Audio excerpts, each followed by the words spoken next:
Hello बच्चों, कैसे हैं आप सब। स्वागत है आपका एसआर फ्यूचर एकेडमी में। जैसा कि आप सभी लोग जानते हैं कि आपके पेपर बहुत ही नज़दीक हैं और उसी को देखते हुए हमने आपके लिए मोस्ट इम्पोर्टेंट क्वेश्चन की सीरीज उपलब्ध कराई है, जिसमें ये हमारी आज की क्लास में हम अपने टॉपिक रखने वाले हैं गुणनखंड वृक्ष, एलसीएम। हालांकि एलसीएम एचसीएफ ये वो वाला नहीं है, ये तब है एलसीएम और एचसीएफ जब आपको दो संख्या और एक एलसीएम दिया हो तो एचसीएफ पूछेगा, या दो संख्या और उनका एचसीएफ दिया हो तब एलसीएम पूछेगा। साथ ही साथ बात करेंगे आज देखो दशमलव प्रसार के बारे में। दशमलव प्रसार के बारे में काफी कंफ्यूजन बना रहता है बच्चों को, तो किस तरह का दशमलव प्रसार होता है, कहाँ कहाँ कैसा दशमलव प्रसार होता है, वो सब इस बारे में बात करेंगे। ठीक है, चैप्टर वाइज में देखा जाए तो ये हमारा पहला चैप्टर है वास्तविक संख्याएं, उसी के ये क्वेश्चन के बारे में जिक्र करेंगे। इसकी अगर आपको पहले वाली क्लास देखनी हो तो आप हमारी प्लेलिस्ट में जाके देख सकते हैं। ठीक है, चलिए शुरू करते हैं। तो सबसे पहले हम बात कर लेते हैं गुणनखंड वृक्ष की। देखिए बच्चों, गुणनखंड वृक्ष के नाम से आपको डरना नहीं है। गुणनखंड वृक्ष का मतलब एक तरीके से ऐसे है जैसे कि आप प्राइम फैक्टर वाले, हम प्राइम फैक्टर करते हैं ना, बस उसी को वृक्ष के रूप में बनाना है और इसमें कोई भी एक्स्ट्रा काम नहीं है। जैसे कि हम देखते हैं कि गुणनखंड वृक्ष आखिरकार बनेगा कैसे। ठीक है, तो देखते हैं एग्जाम्पल के जरिए। यहाँ पर हम एक एग्जाम्पल लिख लेते हैं, ये देखिए ध्यान से, ये हमने यहाँ पर एक एग्जाम्पल लिखते हैं। ठीक है, तो हमारा जो एग्जाम्पल है, कोई भी आप छोटा एग्जाम्पल ले सकते हो। जैसे कि हम बात करेंगे, आपका कोई छोटा सा एग्जाम्पल ले लेते हैं। जैसे कि हम बात करें 455, हम 455 की बात करेंगे। 455 के हमें वृक्ष बनाना है, गुणनखंड वृक्ष। कैसा वृक्ष बनाना है? गुणनखंड वृक्ष। देखिए, सबसे पहले मैं आपको इसके प्राइम फैक्टर करने सिखाता हूँ, मतलब अभाज्य गुणनखंड करने सिखाता हूँ, उसके बाद ही हम गुणनखंड वृक्ष बना पाएंगे। तो देखिए यहाँ पे आप देख सकते हैं। तो एक बार मैं आपको बेसिक तरीके से समझा दूं, हालांकि हमें ये करना नहीं है, हमें तो सिर्फ गुणनखंड वृक्ष बनाने हैं, लेकिन कैसे होगा उसके बारे में तो बात करनी ही पड़ेगी। ठीक है, तो देखिए 455 को आप इस तरीके से तो आपने फैक्टर किए ही होंगे, तो 455 को हम इस तरीके से लिख लेते हैं। उसके बाद हम इसकी प्राइम फैक्टर करेंगे, मतलब हमें 2 से डिवाइड करना पड़ेगा। तो 2 से डिवाइड करेंगे तो 2 से डिवाइड होगा नहीं, क्योंकि इसके लास्ट का अंक 5 है। आपको अगर ये जानना हो कि कौन सी संख्या किस संख्या से डिवाइड होगी, तो उसके लिए भी हमने एक क्लास ली हुई है। आप हमारे बेसिक मैथ वाले पार्ट की जो प्लेलिस्ट है उसमें जाके देख सकते हैं। तो बच्चों, ये डिवाइड होगा आपका सीधा 5 से, ये 3 से भी नहीं होगा, तो आप इसे 5 से डिवाइड कीजिए। 5 नम 45, 5 एकम 5, इस तरीके से ये डिवाइड होगा। अब 5 से बड़ी कोई संख्या अगर इसे डिवाइड करती है तो करेंगे, वरना नहीं। तो ये आप पर डिवाइड होगा फिर 7 से हम करेंगे, तो 13 7 91 होता है। तो यहाँ ऐसे देख सकते हैं, 7 एकम 7, बचेंगे 2 और 7 या 21। उसके बाद ये 13 से ही डिवाइड होगा एक बार, जब तक 1 ना आए तब तक तो हम करते ही हैं। अब देखिए हमें वृक्ष बनाना है, तो सबसे पहले हम 455 को इस तरीके से एक डिब्बे में बंद कर लेंगे, इसे आप इस तरीके से। उसके बाद हम देखते हैं कि इसके हमारे 2 फैक्टर आए हैं, या 2 फैक्टर कह सकते हैं। इस तरीके से हम 2 डिब्बे बना लेंगे। देखिए यहां हम देख सकते हैं, सबसे पहला जो हमारा फैक्टर था वो 5 था, यहां पे लिखना है। उसके बाद 5 ने जितनी बार इसे डिवाइड करा वो यहां इस डिब्बे में लिखना है। तो 5 ने डिवाइड करा 91 बार। अब 91 को किसने डिवाइड किया बच्चों? 7 ने। तो हम इसके भी 2 फैक्टर बनाएंगे। ये देखिए यहाँ पे 7 से डिवाइड हुआ है और ये 13 से भी डिवाइड हुआ है, तो यहाँ 13। ठीक है, उम्मीद है समझ आया होगा। ठीक है, देखिए दोबारा समझ लिए। यहाँ पर देखिए 555 के जब हमने फैक्टर करे तो हमारे पास 5 पहला फैक्टर था। 5 ने जितनी बार डिवाइड करा वो यहाँ पे लिखा। उसके बाद इसको डिब्बे में बंद कर दिया, ये जिसने डिवाइड किया वो यहाँ लिखा, और उसके बाद ये जितनी बार डिवाइड हुआ वो हमने यहां लिख दिया।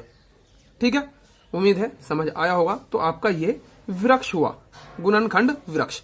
उसके बाद तो हमारा इसका कोई फैक्टर नहीं है, इसका कोई फैक्टर नहीं है, तो अब इसे आगे करने की कोई जरूरत है ही नहीं। चलिए इसी क्रम में एक दूसरा उदाहरण और देख लेते हैं, आपको और अच्छे समझ में आएगा।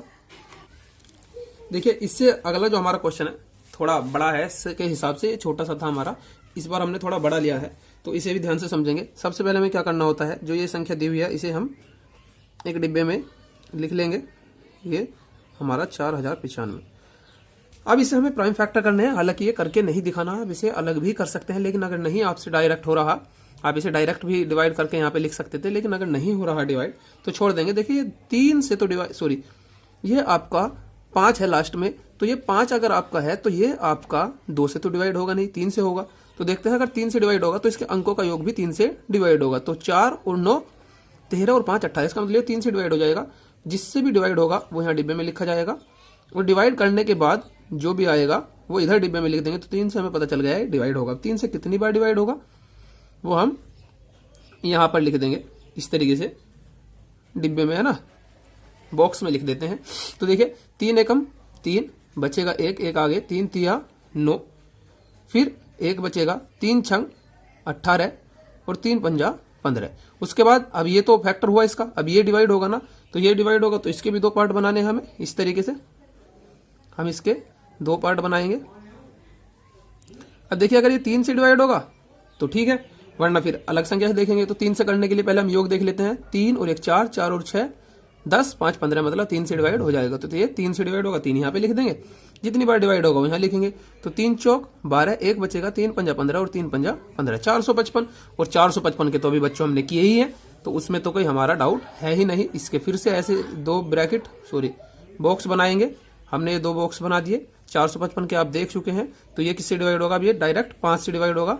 5 से डिवाइड करेंगे तो ये 91 बार डिवाइड होगा। अभी हमने किया है, देखिए यहाँ पे 5 से डिवाइड करा तो 91 बार डिवाइड हुआ। जितनी बार डिवाइड हुआ उसे इधर लिखेंगे। अब ये 91 फिर से डिवाइड होगा, किससे डिवाइड होगा? 7 से डिवाइड होगा बच्चों, ये अभी हमने देखा ही है।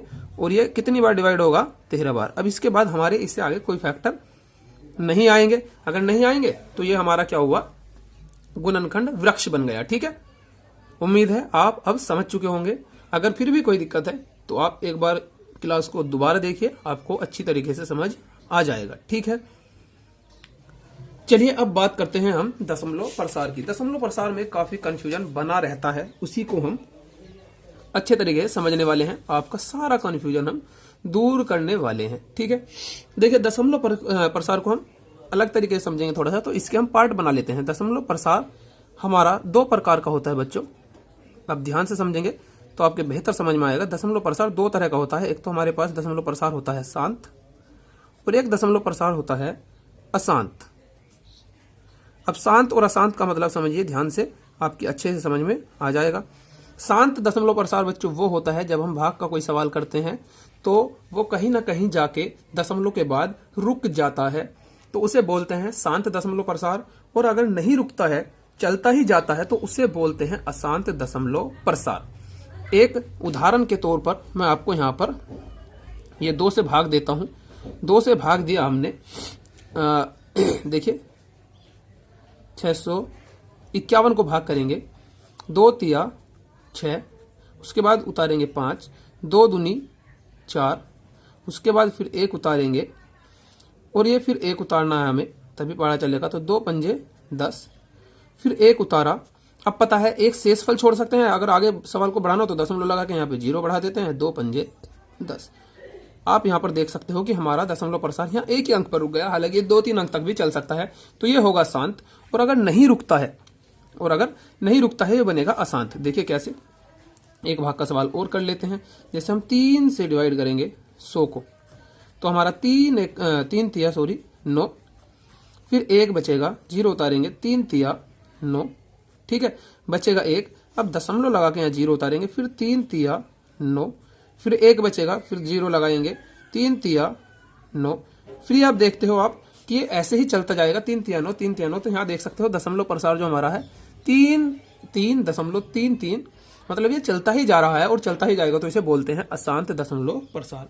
उम्मीद है समझ में आ गया होगा। ठीक है, चलिए आगे देखते हैं अब यहाँ से। अब हमारे अशांत दशमलव प्रसार भी 2 तरीके के हो सकते हैं। अशांत दशमलव प्रसार की बात करेंगे। शांत तो शांत है, इसमें अब तो कुछ भी नहीं बचता। और हमारे अशांत जो दशमलव प्रसार है वो 2 तरीके के हो सकते हैं। नंबर 1 जो हमारा अशांत हो सकता है वो हो सकता है अशांत आवृत्ति। अशांत आवृत्ति, आवर्ती बोल सकते हैं इसे आप, आवृत्ति की बजाय आवर्ती। और एक जो हमारा दशमलव प्रसार हो सकता है वो हो सकता है अशांत अनावृत्ति। अशांत, ध्यान से समझते रहिए बच्चों, अशांत अनावृत्ति, अनावर्ती, ये क्या हो सकता है? अशांत अनावर्ती। ठीक है, अब अशांत आवृत्ति, आवर्ती और अशांत अनावृत्ति क्या मतलब है वो हम ध्यान से समझेंगे। ठीक है, तो अशांत जो आवृत्ति है उसका उदाहरण आप देख सकते हो। अशांत है लेकिन आवर्ती है, तो उसका उदाहरण हमने ये भाग किया था। ये हो सकता है जैसे 3.3 सॉरी पॉइंट यहां लगाया 3 3 3 और ये इस तरीके से चलता ही जाएगा। ये बनेगा हमारा अशांत आवर्ती। अब अशांत अनावर्ती कैसे बनेगा, तो बच्चों देखिए ध्यान से, एग्जाम्पल भी यहां पर हमने लिख दिया है। इसी का भी एग्जाम्पल लिखते हैं। मान के चलिए हमारा कोई दशमलव का सवाल करने लगे, 5 दशमलव और उसके बाद हमारा आया 1 3 4 6 और 4 6 6 इस तरीके से। और ये देख सकते हो कि आप ऐसे ही चलेगा, मतलब ये 1 3 4 6 4 6 6 6 6 इस तरीके से। एक बार और लिख देते हैं 4 6 6। ये अशांत है और अनावृत्ति है, मतलब एक ही अंक की इसमें पुनरावृत्ति नहीं हो रही है। अशांत आवृत्ति में एक ही अंक की पुनरावृत्ति हो रही है और अशांत अनावर्ती में एक ही अंक की पुनरावृत्ति नहीं हो रही है। तो अगर पुनरावृत्ति होती है एक ही अंक की, एक ही अंक का मतलब एक जैसे अंक की, चाहे वो ऐसे हो सकता था, देखिए यहाँ पर इस तरीके से भी समझ सकते हैं, चाहे वो इस तरीके से हो 3.151515, तो देख सकते हो आप 1515 की पुनरावृत्ति है, तो ये अशांत आवर्ती है क्योंकि यहाँ पे 1515 की पुनरावृत्ति है। और जो हमारा दूसरा है वो अशांत अनावर्ती है, मतलब एक ही अंक की पुनरावृत्ति नहीं है। तो अगर एक ही अंक की पुनरावृत्ति ना हो तो उसे बोलते हैं अशांत अनावर्ती। ठीक है, उम्मीद है समझ में आया होगा। अब बात करते हैं, अगर हमारा कोई दशमलव प्रसार शांत बनता है, ध्यान से समझना है, अगर हमारा कोई दशमलव प्रसार शांत बनता है या हमारा कोई दशमलव प्रसार अशांत बनता है लेकिन अशांत के साथ आवर्ती हो, तो उसे बोलते हैं हम परिमेय संख्या। ये भी पूछ लिया जाता है, तो बनेगा परिमेय संख्या। ठीक है, और अगर हमारा दशमलव प्रसार अशांत बनता है लेकिन अनावर्ती है, तो उसे बोलते हैं अपरिमेय संख्या। अपरिमेय संख्या बोला जाएगा, अपरिमेय संख्या। ठीक है, उम्मीद है समझ में आ रहा होगा आपकी। अगर अनावर्ती है तो हम बोलेंगे उसे अपरिमेय संख्या। ठीक है, अब परिमेय संख्या हो या अपरिमेय संख्या हो, दोनों को मिला के ही क्या बनती है बच्चों, वास्तविक संख्या। वास्तविक संख्या बनती है, दोनों को ही मिला के बनती है वास्तविक संख्या। तो हम वास्तविक संख्या वाला चैप्टर पढ़ रहे थे, तो उम्मीद है ये वास्तविक संख्या किस तरीके से बनेगी वो आपके दिमाग में आ चुका होगा। वास्तविक संख्याओं का मतलब ही है कि परिमेय और अपरिमेय को मिलाकर जो संख्याएं बनती हैं उन्हें ही बोला जाता है वास्तविक संख्याएं। दशमलव प्रसार का सवाल है, दशमलव प्रसार का सवाल आने के चांस बने रहते हैं, तो इस तरीके से हमने देखा है दशमलव प्रसार किस तरीके से होगा। साथ ही साथ हमने ये भी जान लिया कि गुणनखंड वृक्ष कैसे बनेगा। गुणनखंड वृक्ष में कुछ भी नहीं है, आप देख सकते हैं हमने यहाँ पर 2 सवाल गुणनखंड वृक्ष के किए हैं, बहुत आसानी से समझ में आ जाएंगे। ठीक है, इसमें एक तरीके का सवाल और देख लेते हैं, चलिए उस पर नजर डालते हैं। हाँ तो बच्चों, अगला सवाल इस तरीके से आपका हो सकता है। ये सवाल भी पूछा जाता है, यदि 2 संख्याओं का HCF 20 हो व ये संख्याएं क्रमशः 40 और 100 हो तो एलसीएम ज्ञात कीजिए। यहाँ पर एलसीएम देके HCF भी पूछ सकता है, 2 संख्याएं देके एलसीएम और HCF देके एक संख्या देके दूसरी संख्या भी पूछ सकता है। तो इस सवाल को करना होता है। देखिए इसमें जो मेन सा उदाहरण है हमारा ये है, हम क्या करते हैं, हमारा एक फॉर्मूला है संख्याओं का गुणनफल, उसी से ये होगा संख्याओं का गुणनफल बराबर एलसीएम गुना HCF या HCF गुना एलसीएम, एक ही बात है। तो संख्याओं का गुणनफल बराबर HCF गुना एलसीएम गुना HCF। हाँ तो बच्चों, ये आपका वो फॉर्मूला है यदि आपको 2 संख्याओं में से कोई भी एक संख्या दी हो या दोनों दी हो, एलसीएम और HCF में से दोनों दिए हों या एक दिए हों, मतलब इन 4 चीज में से आपको 3 चीज दी हुई है और कोई भी एक चीज पूछी गई है, तो आप इस फॉर्मूले को लगा सकते हो, संख्याओं का गुणनफल बराबर एलसीएम गुना HCF। कहने का मतलब ये है कि अगर आपके पास संख्या है तो उन संख्याओं की गुना करें और तो दोनों बराबर ही आते हैं। ठीक है, दोनों कैसे आएंगे, बराबर ही आएंगे। तो ये आपका फॉर्मूला है। अब देखिए इसमें क्या दिया हुआ है और क्या पूछा है। ठीक है, आप सबसे पहले दिए हुए को लिखें। हमारा जो सवाल करने का तरीका होता है वो यही होता है, दिए हुए को लिखते हैं। तो हमारे पास फर्स्ट संख्या, या आप हिंदी में लिख सकते हो, पहली संख्या है हमारे पास 40, दूसरी संख्या हमारे पास है 100, HCF है हमारे पास 20 और हमें LCM पूछना है, तो LCM बराबर बताना है, तो LCM याद करना है। इस तरीके से आप कर सकते हैं। चलिए अब देखते हैं हमारा जो सबसे पहला फॉर्मूला है या हम जो जानते हैं वो देखते हैं। तो यहां पर लिखेंगे चूंकि दो संख्याओं का गुणनफल या संख्याओं का गुणनफल बराबर LCM गुना HCF, या आप इसे ऐसे भी लिख सकते हैं फर्स्ट संख्या गुना सेकंड संख्या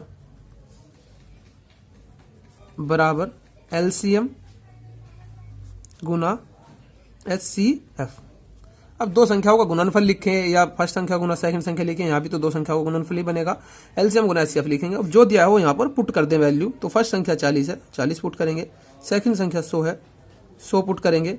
LCM हमें पूछा है तो LCM हम पुट कर ही नहीं सकते। HCF हमसे पूछा, LCM हमें दिया है 20, तो यहाँ से 20 पुट कर देंगे। अब देखिए हमें LCM का मान निकालना है, तो यहाँ से पक्षांतर करना पड़ेगा, मतलब LCM की वैल्यू निकालनी है तो 20 को बटे में लेकर आना पड़ेगा, उधर LCM ही बचेगा।